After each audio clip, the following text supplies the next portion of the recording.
Well, today I wanted to talk about the thought system that I call the financial analogy with life, and this is basically um, based around the analogy of, say, money and life energy.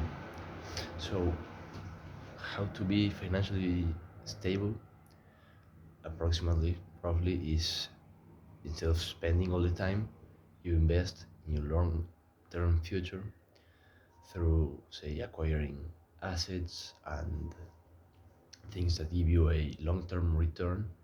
And from that, you spend a little bit to have the lifestyle you want. The same thing goes for what I call life energy, namely this joy and momentary happiness and the will to live and the motivation and so on and so forth. Well, most people do, and which is analogous to getting in debt and spending money and spending without responsibility at all, is they basically spend all their day, all their time, their energy, their life energy, their motivation into short-term gratification and pleasure. They spend a lot of time without, unknowingly, subconsciously scrolling through social media. They basically do nothing to produce new content. They don't create positive experience, and if they do create something, they create negativity. They do not keep their bodies and minds in shape, running smoothly and in harmony with their progress in life. And that's all they do is spend their life energy into momentary pleasures and desires and cravings. But that is the exact opposite, because if you do that long enough, you will end up in debt with yourself. Debt could mean, you know, being fat, or just actually poor, or not being able to do anything useful and produce for the world. What you have to do, in contrast, is invest in your future through exercising, studying, creating whatever it is you desire to create to make the world a better place.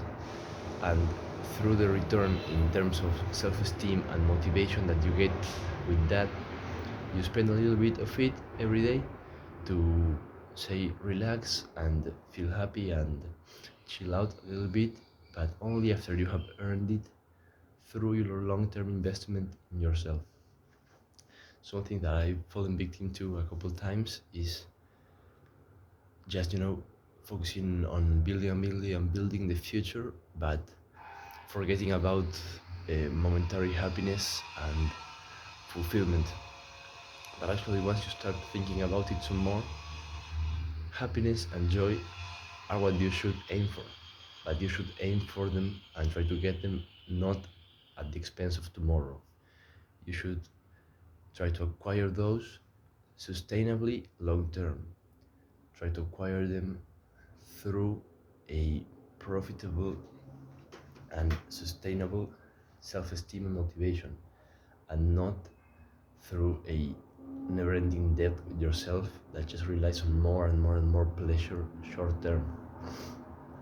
So basically, that is both the financial analogy that I wanted to introduce and the notion that some of us fall victim to nowadays, with all this motivation and grind set and so on, that push off happiness and so on, and the gratification of that.